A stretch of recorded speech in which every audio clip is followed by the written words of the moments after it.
할렐루야. 우리 주 예수 그리스도의 은혜와 평화가 이 예배의 자리에 함께 하시는 여러분들의 삶 가운데 가득하게 되시기를 주님의 이름으로 간절히 기원을 드립니다. 오늘은 교회력으로 종교개혁 주일입니다. 1517년 10월 31일 가톨릭 사제였던 마틴 루터가 독일의 비텐베르크 성당에 95개조 반박문을 게시한 것을 계기로 대규모 개혁운동이 일어나게 됩니다. 이로 인하여서 가톨릭에 저항하여서 분리된 교회들, 그래서 프로테스탄트, 개신교가 시작되었고 오늘 우리가 이 자리에서 함께 예배드릴 수 있게 되었습니다. 또 이 종교개혁은 역사적으로도 세계사적으로도 중세와 근대를 바로 구분하는 아주 중요한 사건이 됩니다. 그래서 특별히 개신교에서는요, 10월의 마지막 주일, 매년 10월의 마지막 주일을 종교개혁주일로 지키고 이 종교개혁주일을 통하여서 종교개혁 정신을 우리가 이어나가려 하고 있습니다. 그렇다면 우리가 이어나가야 할 종교개혁 정신은 무엇일까요? 왜 교회력 52주밖에 안 되는 그 교회 주일 가운데서 이 종교개혁주일을 우리가 따로 정하고 이것을 우리가 기념하여 지키고 종교개혁 정신을 이어나가려 할까요? 그것은 바로 이 종교개혁 정신이 바로 본질로 돌아가는 이야기이기 때문입니다. 시간 지날수록 익숙해지는 우리들의 연약함이 있습니다. 여러분, 처음 연애를 시작할 때 설레는 그 마음들이 있습니다. 그래서 어떻게 해서든 목소리 한 번만 더 들어보려고, 어떻게 해서든 연락 한 번 더 하려고 문자해보고, 어떻게 해서든 우연이라도 서로 마주치려고, 그러다가 함께 보내는 시간들이 얼마나 그렇게 소중한지. 여러분, 시간이 지나면 어떻게 됩니까?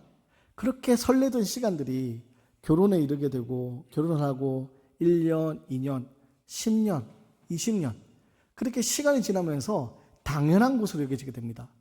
그리고 당연한 것으로 여겨지게 되는 순간 그 처음에 설렘은 온데간데 없이 그냥 당연하게, 중요하게 생각하지 않고 소중하게 생각하지 않는 그런 우리들의 모습이, 그런 우리들의 연약함이 있습니다. 근데 신앙생활에도 마찬가지입니다.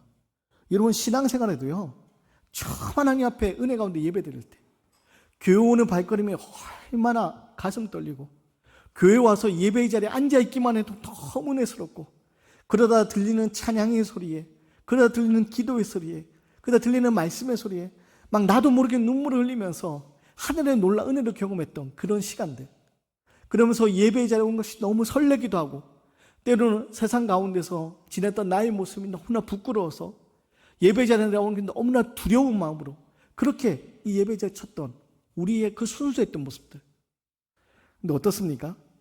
시간이 지나면서 우리의 감정이 익숙해지는 것처럼 우리의 신앙생활도 그렇게 익숙함에 빠져서 본질에서 벗어나서 하나님께 전심을 다해 예배해야 될 우리들이 이 예배의 자리가 우리의 종교적인 행위로 그치는 바로 그런 자리로 머무를 때가 많이 있다는 겁니다.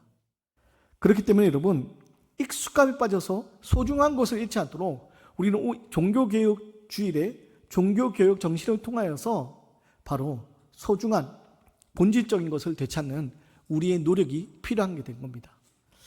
특별히 성경은요, 끊임없이 익숙함에 대해서 경고를 하였습니다. 우리 인간은 유한한 존재고 연약함이 있다 보니까 앞서 얘기했던 감정이 익숙해지는 것처럼 하나님과 관계에서 끊임없이 익숙한 가운데 하나님부터 등을 돌리려고 했던 그런 어리석은 모습이 있습니다. 그래서 구약 성경을 보면 여러분, 대표적으로 어떤 일들이 있습니까? 애굽에서 종살이하던 노예 생활하던 히브리인들, 그 히브리인들의 신음소리를 하나님께 들으시고 어떻게 하십니까? 출애굽시킵니다.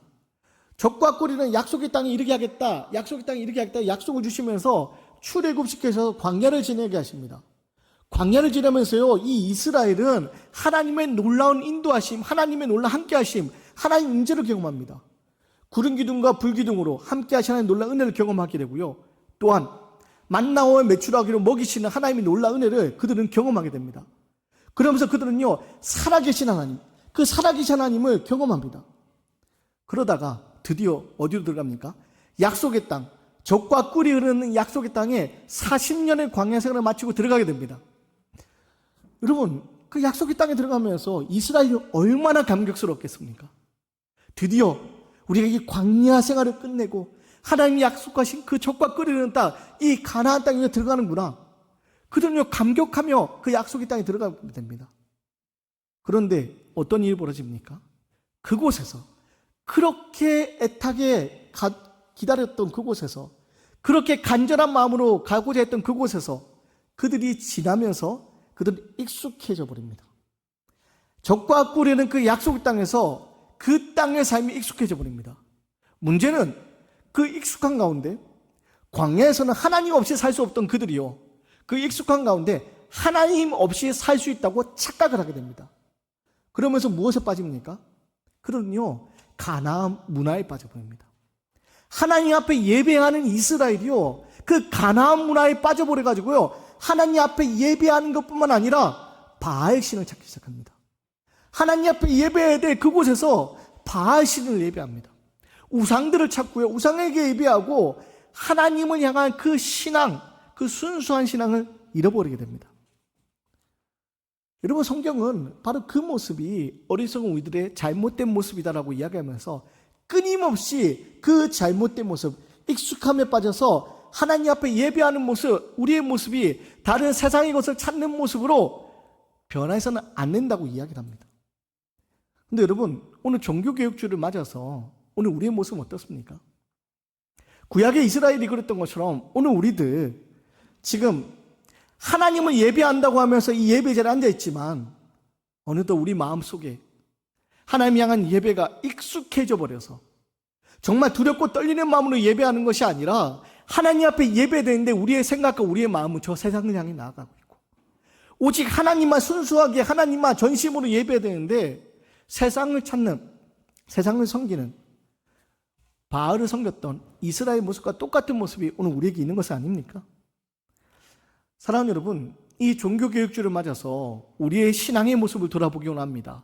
우리의 교회의 모습을 돌아보기 원하고 이 땅의 교회들의 모습을 돌아보면서 이 종교개혁주를 맞아서 우리가 회복해야 될 신앙의 모습이 무엇인지 깨닫고 하나님 앞에 새로운 모습으로 변화되는 저와 여러분의 모습이 되기를 간절히 소망합니다.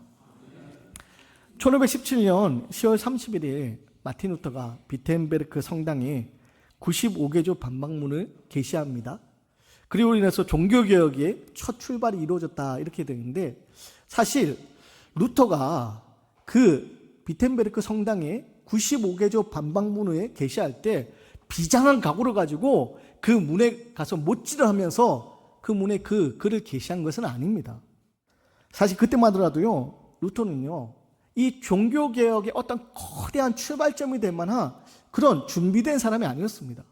다만 본인이 신앙생활하는 가운데 본인이 아무리 하나님 앞에 기도하고 또 아무리 찾아도 해결될 수 없는 그 문제에 대해서 지금 당시 로마 가톨릭, 그 가톨릭이 이야기하는 것을 받아들일 수가 없고, 그래서 그 일에 대해서 반박문을 내세우면서 토론을 하고자 했던 겁니다. 그래서 실제 루터가 95개조 반박문을 게시했을 때 아주 그 일로 통해서 큰 변화가 일어났느냐? 그렇지는 못했습니다. 왜냐하면 이 루터가 반박문을 게시했는데, 95개조 반박문을 게시했는데 당시 독일의 성당에 게시했지만 그 성당에 게시한 그 글은요 독일 사람들이 읽을 수 없는 라틴어로 적혀 있었습니다. 그러다 보니 큰 파급력을 갖지 못합니다. 근데 놀랍게도 하나님은 어떻게 일하시느냐? 그로부터 1년이 지난 후에 인쇄술이 발달하게 됐고요, 누군가가 그 반박문을 독일어로 번역해서 배부하기 시작합니다. 그리고 그때 비로소 이 루터의 이 반박문이 큰 힘을 얻게 되고 당시 독일 사회를 중심으로 유럽 사회를 변화시키는 놀라운 일들이 시작되게 됩니다. 사랑하는 여러분, 그럼 루터가 도대체 그 반박문을 통해서 무엇을 이야기하고 싶었냐? 도대체 로마 가톨릭이 어떤 점이 잘못되었고 왜 루터는 그것을 받아들일 수가 없어서 반박문을 게시하게 되었느냐? 그 당시 상황을 좀 이해해야 되는데요, 종교개혁을 이해하기 위해서 당시 로마 가톨릭이 행하고 있던 여러 가지 모습들을 우리가 좀 먼저 생각해야 됩니다. 먼저 당시 가톨릭은요 사람들에게 고해성사를 이렇게 요구했습니다. 고해성사는 그 자신의 죄를 고하는 겁니다. 자신의 죄를, 그 고해성사를 담당하고 있는 사제에게 가서 그 자신의 죄를 고백하는 겁니다. 그게 고해성사입니다. 그리고 그렇게 고해성사를 할 때 하나님이 그 죄를 용서해 주신다라는 그런 개념이 바로 가톨릭이 가지고 있었습니다. 물론 이 제도는요, 사람들이 죄로 인하여서 죄 아래 신음하며 살아가는 그 모습들, 그래서 죄를 털어내고 죄책감이 아니라 하나님의 은혜 가운데 살아갈 수 있도록 처음에는 좋은 의도로 시작했을 겁니다. 문제는 이것이 처음에는 자신들의 죄를 고백하고 그 죄를 고백하고 용서를 받았다 라면서 위로를 경험했던 그 은혜가 있었을지 모르겠지만 시간이 지날수록 이 고해성사는요 변질되기 시작합니다. 루터도 이 고해성사에 적극적으로 동참했습니다. 그래서 기록을 보면요, 루터가 한 번은 6시간에 걸쳐서 자신이 지은 죄를 하나하나 다 생각하면서 6시간에 걸쳐서 그 고해성사를 담당하고 있는 사제에게 그걸 다 이야기한 적도 있습니다. 그리고 그 당시에는 루터뿐만 아니라 당시 수도사들을 비롯한 당시 모든 이들이 이 고해성사를 해야 된다고 생각했습니다. 그래서 고해성사를 해서 내가 지은 죄를 다 고해야지만이 용서를 받을 수 있다고 생각하고 고하지 못하면 용서를 받지 못한다고 생각했습니다. 이 고해성사를 하면서 루터가 큰 고민에 하나에 빠집니다. 어떤 고민에 빠지게 되냐? 앞서 얘기한 것처럼 6시간에 걸친 긴 시간 동안 자신이 어렸을 때 지었던 모든 죄를 하나하나 다 생각하면서 그걸 다 고백했는데, 그리고 용서를 받았는데, 그 고해성사를 하고 나서 루터 마음속에 어떤 마음이 드느냐? 내가 정말 이것을 진심으로 뉘우치면서 고백한 건가?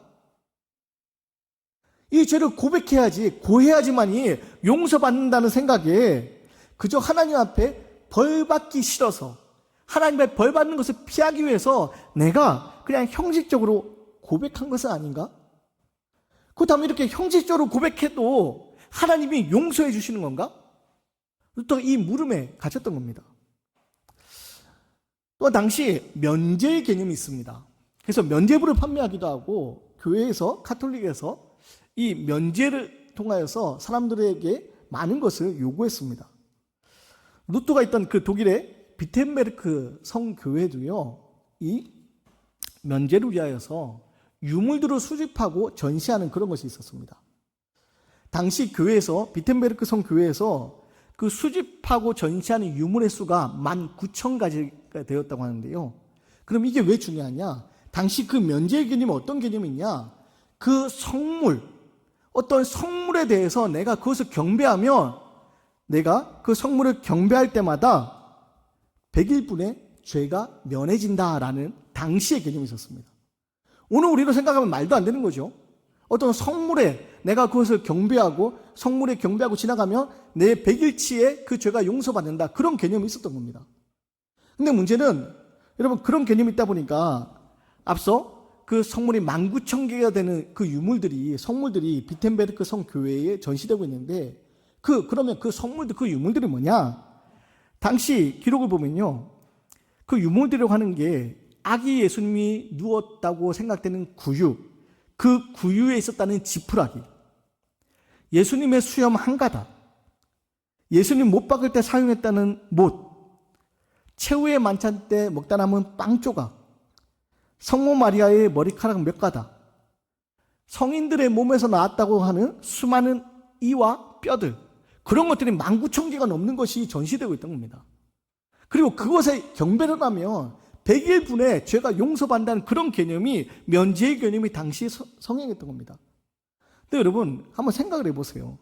지금 유물들이라고 하는 게 예수님이 누우셨던 구유 앞에 있었던 지푸라기라는데, 여러분, 그 지푸라기 진짜 그 지푸라기인지 어떻게 압니까? 심지어 예수님의 수염 한 가닥이라고 하는데 그 수염이 누가 압니까? 더 기가 막힌 것은 최후의 만찬 때 먹다 남은 빵 조각이라는데, 그럼 최후의 만찬 때 누군가 그 땅에 흘린 빵 조각 모아가지고 그걸 잘 간직하고 있다가 지금 유물로 내놓은 겁니까? 여러분, 당시 이 면제로 인하여서 그 유물을 찾는 일이 성행하고 우리로서는 이해할 수 없는 그런 유물들을 발견했다고 하면서 사람들이 이 유물에 경배해야 된다고, 그러면서 많은 사람들이 그 교회를 찾게 하고 그것을 돌아보면서 그 죄를 면할 수 있다고, 바로 그렇게 가톨릭 교회에서 강요했던 겁니다. 그러다 보니 루터에게요, 이 문제는 아주 심각한 문제가 다가옵니다. 이 면제의 개념. 아니, 우리가 믿음 없이 그 성물에 가서 그냥 경배하는 그런 형식만 해도 그러면 용서받는다는 건데, 과연 이게 맞는 이야기인가? 앞서 고해도 마찬가지로 내가 진심은 뉘우침 없이 그냥 죄를 이야기만 하며 내가 몇 월 며칠 이런 죄를 지었습니다 이야기만 하며 용서를 받는 것인가? 내가 이 성문 앞에 엎드려 경배만 하고 지나가면 그러면 한 번 경배할 때는 100일치를 죄를 면제받는다고 하는데 그럼 계속 경배하면 내 평생의 죄가 모두 용서받는 것인가? 루터는요 이 문제가 아주 심각하게 다가왔습니다. 그래서 루터는요 이것이 잘못된 것이다 라고 95개조 반박문에 게시하게 된 겁니다. 그래서 루터는요 95개조 반박문 제 첫 번째 1조에서 뭐라고 얘기하냐, 우리에게 필요한 것은 고해가 아니라 회개라고 얘기합니다. 제가 읽어드리겠습니다.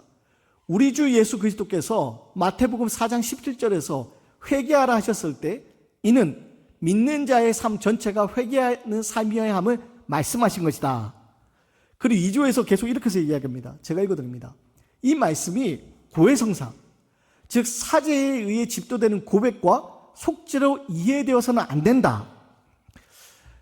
당시 가톨릭 교회에서 사용하던 라틴어 성경에는요 오늘 우리가 읽던 마태복음 4장 17절 이 예수님 말씀 회개하라 천국에 가까이 왔다 이 말씀은요 회개하라가 아니라 고해하라 천국에 가까이 왔다 라고 그렇게 번역이 되어 있었다고 합니다. 그런데 고해하라 천국에 가까이 왔다 이 말씀이 잘못되었다고 먼저 주장한 사람이 있었습니다. 누구냐? 네덜란드의 종교개혁자 에라스무스라는 사람이요, 아니 고해하라 천국에 왔다가 아니라 회개하라로 우리는 번역해야 된다, 고해하라는 번역은 잘못된 것이다, 회개하라 천국에 가까이 왔다 라고 번역해야 된다 라고 주장을 합니다. 그리고 마틴 루터가 이 이야기를 듣고 마틴 루터는 이것이 맞다고 생각하는 겁니다. 우리가 죄를 고해하는 것, 죄를 이야기하는 것에 그치는 것이 아니라 뉘우침이 있어야 된다, 죄를 뉘우침이 있어야 된다, 그리고 회개에 이르러야 된다라고 이야기하는 겁니다. 그러면서 진정으로 회개하지 않는 그리스도인의 면죄부, 우리가 진심으로 회개하지 않는 그리스도인의 면죄부는요 우리의 죄를 결코 사할 수 없다라고 반박문 36조에서 계속해서 밝히게 됩니다. 사랑하는 여러분, 오늘 우리에게 필요한 건요 죄를 고하는 것이 아닙니다. 오늘 우리에게 필요한 것은요 회개입니다. 여러분, 회개가 무엇입니까? 헬라어로 메타노이아라는 말을 쓰는데 이 회개는요 돌이키는 것을 이야기합니다. 그냥 이야기하는 것을 말하지 않습니다. 이 회개는요 내가 나의 죄를 이야기하는 것에 그치는 것을 이야기하지 않습니다. 회개는요 돌이키는 것을 얘기합니다. 마치 우리가 남쪽으로 가던 길을 이 길이 잘못됐다고 생각하고 돌이켜서 북쪽으로 가는 것처럼, 동쪽으로 가던 길이 잘못됐다고 생각해서 서쪽으로 가는 것처럼 완전히 돌아서는 삶, 그게 바로 회개입니다. 여러분, 그래서 이 회개는요 멸망의 길로 나가던 우리들이 돌이켜서 생명의 길로 나가는 거, 그게 바로 회개입니다. 죄를 고백만 하는 거, 그것으로는 해결되는 것이 아니라는 겁니다. 죄를 고백만 하면 무엇입니까? 여러분, 우리가 주일날 와서 제일 많이 하는 게 무엇입니까? 하나님, 내가 이번 주에 이런 죄를 지었습니다. 여러분, 고백하지 않습니까?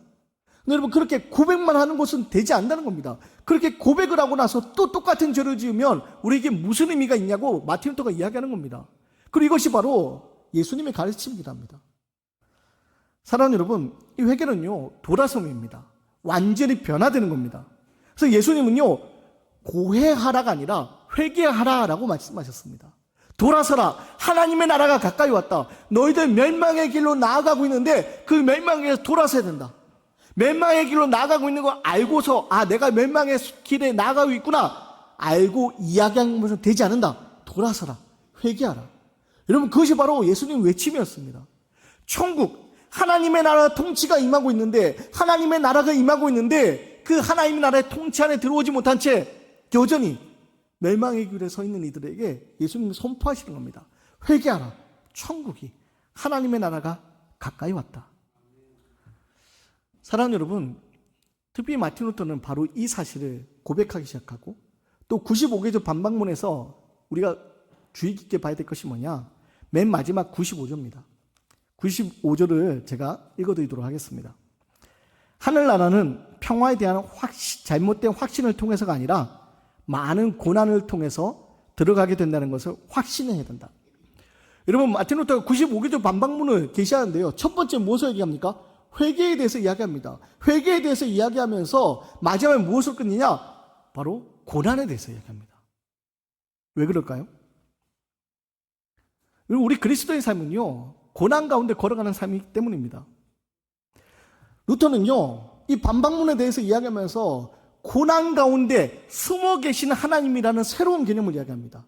숨어 계신 하나님 뭐냐? 고난 가운데 십자가에 달리신 그 하나님이었습니다.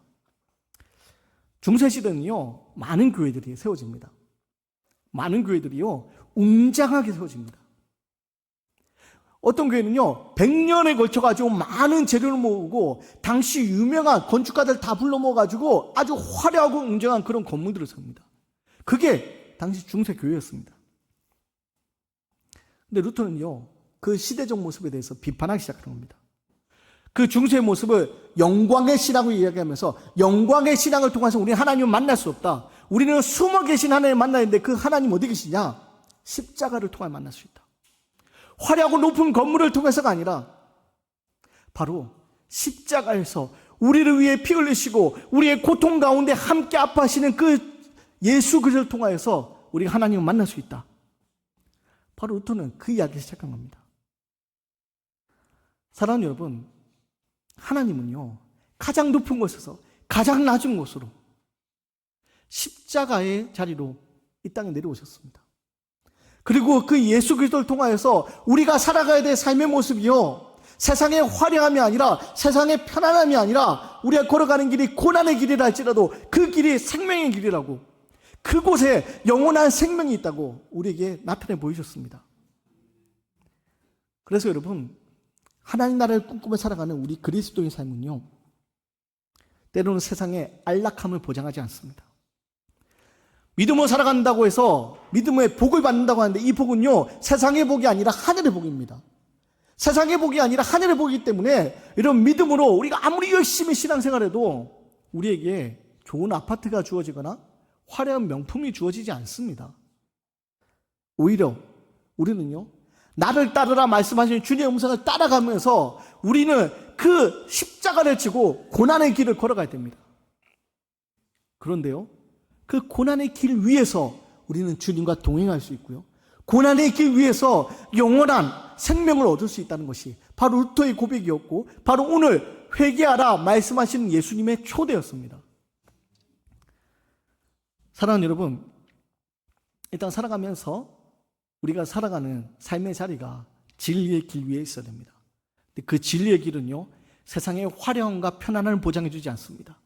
그 진리의 길은요, 때로는 세상 가운데서 고난 가운데 걸어가야 되는 길일 수 있습니다.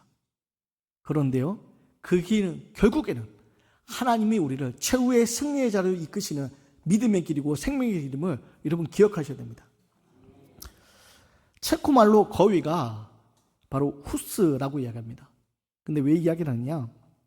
마틴 루터가 등장하기에 100년 전에 중세 후기 종교개혁자인 얀 후스, 바로 그 사람의 일화가 있기 때문입니다. 얀 후스, 이 체코말로 거위라는 그 이름, 단어와 똑같은 이름을 가진 이 후스가요, 당시 카톨릭에서 이단으로 정죄받고 화형에 처하게 됩니다. 그리고 화형에 처할 때 후스를 적대했던 사람들은 후스를 어리석은 거위라고 그렇게 조롱했습니다. 근데 왜 후스가 이단으로 정죄받고 화형당하게 됐느냐? 후스는요, 당시 카톨릭 교회의 권위보다 성경의 권위를 더 강조했습니다. 교회의 권위가 아무리 높다 할지라도 하나님의 말씀보다 먼저 될 수 없다. 후스는 바로 그것을 주장합니다. 또한 당시 카톨릭 사제들의 부패한 모습에 대해서 강하게 비판합니다. 그리고 면죄부 판매하는 거, 이건 복음적이지 않다, 강하게 비판합니다. 그래서 결국 어떻게 됐느냐? 당시 카톨릭에 의해서 이 후스가 이단이라고 정죄받게 되고요, 화형에 처하게 됩니다. 근데 화형 당일 당시 교회 감독들이요, 후스를 무역주기 위해서 옷을 벗기고 사제복을 벗기고 머리에 악마의 그림이 그려진 그 관을 씌웁니다.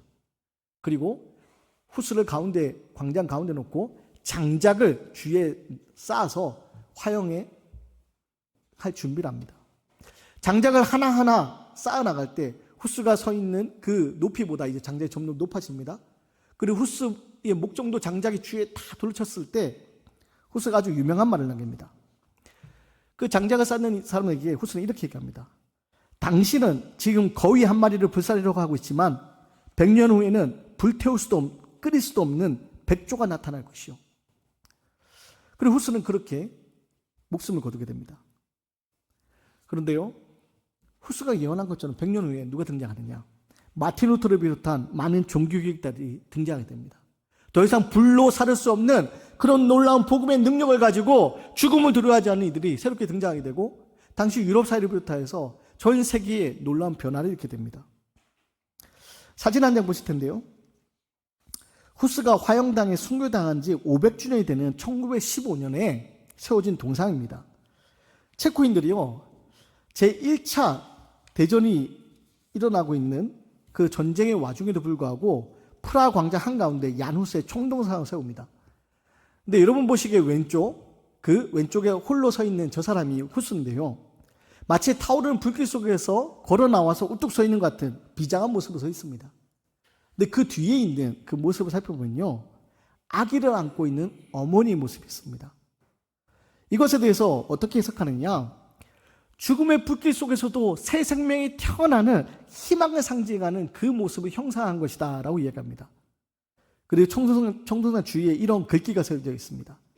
신실한 그리스도인들이여, 진리를 찾으라, 진리를 들으라, 진리를 배우라, 진리를 사랑하라, 진리를 말하라, 진리를 지키라, 죽기까지 진리를 수호하라. 왜냐하면 진리가 너희를 죄와 악마와 영원한 죽음으로부터 자유롭게 하기 때문입니다. 사랑하는 여러분, 후스가 죽음을 두려워하지 않고 화형당하면서 죽음을 두려워하지 않고 진리 위에 서 있어서 지금 비록 불에 타는 거위지만 불에 타지 않은 백조가 나타날 것을 이야기한 것처럼, 여러분, 우리가 진리 위에 서 있게 될 때 결국 하나님이 우리를 마침내 승리의 자리에 세우시게 될 겁니다. 중요한 것은 뭐냐? 지금 우리가 어디에 서 있느냐는 겁니다. 우리가 진리에 서 있느냐, 진리의 길 위에 서 있다고 착각하느냐. 말씀을 준비하면서 예수님 당시 바리새인들의 모습이 떠올랐습니다. 유대 종교 지도자들의 모습이 떠올랐습니다. 바울의 모습이 떠올랐습니다. 사도 바울이 부활의 주를 만나기 전 어떤 삶을 살았습니까? 신실한 유대인으로서, 바리새인으로서. 바울은요, 그리스도인들을 잡아다 죽이는 일에 감당합니다. 그리스도를 잡아다 죽이는 일에 가담했던 바로 그 삶을 살았습니다. 바울은요, 그것이 진리의 길이라 생각했습니다. 그런데 아니었습니다. 잘못된 길 위에 서 있었습니다. 말씀을 준비하며 면죄부를 판매했던 당시 가톨릭 교회의 모습을 떠올리고, 또 오늘 한국 교회의 모습을 떠올립니다. 우리의 모습을 떠올립니다. 여러분, 오늘 우리의 모습은 어떻습니까? 2000년 전 예수님 당시의 바리새인들의 모습, 유대 종교 지도자의 모습, 지금 루터 시대에 면죄부를 판매했던 가톨릭 교회의 모습, 이런 본질에서 벗어난, 진리에서 벗어난 바로 그 모습 우리가 서 있는 것은 아닙니까? 사랑하는 여러분, 두렵고 떨리는 마음으로 우리 종교개혁주일에 우리가 어디에 서 있는지를 돌아볼 수 있어야 됩니다. 그리고 우리가 서 있어야 되는 길은요, 진리 위에 있어야 됩니다. 진리 위에 길에 서 있지 않다면 오늘 회개하라, 천국이 가까이 왔느니라, 이 예수님의 말씀을 듣고 우리는 다시 본질로 돌아가 진리 위에 설 수 있도록 돌이킬 수 있어야 됩니다. 사랑하는 여러분, 오늘 우리가 걸어가는 믿음의 길은 어디입니까? 진리 위에 서 있습니까? 아니면 진리의 길 위에 서 있다고 착각하고 있습니까? 바라기는 저와 여러분이 걸어가는 그 길이 바로 진리의 길이 되기 원하고 생명의 길 위에 서 있기 원합니다. 그래서 회개하라, 천국이 가까이 왔느니라, 이 예수님의 말씀 앞에, 이 예수님의 외침 앞에 혹시 우리가 잘못된 길로 나아가고 있다면 돌이켜 주님을 따르는 십자가의 길, 생명의 길, 평화의 길, 그 진리의 길 위에 서 있을 수 있는 저와 여러분의 모습이 되시기를 주님의 이름으로 간절히 기원드리겠습니다.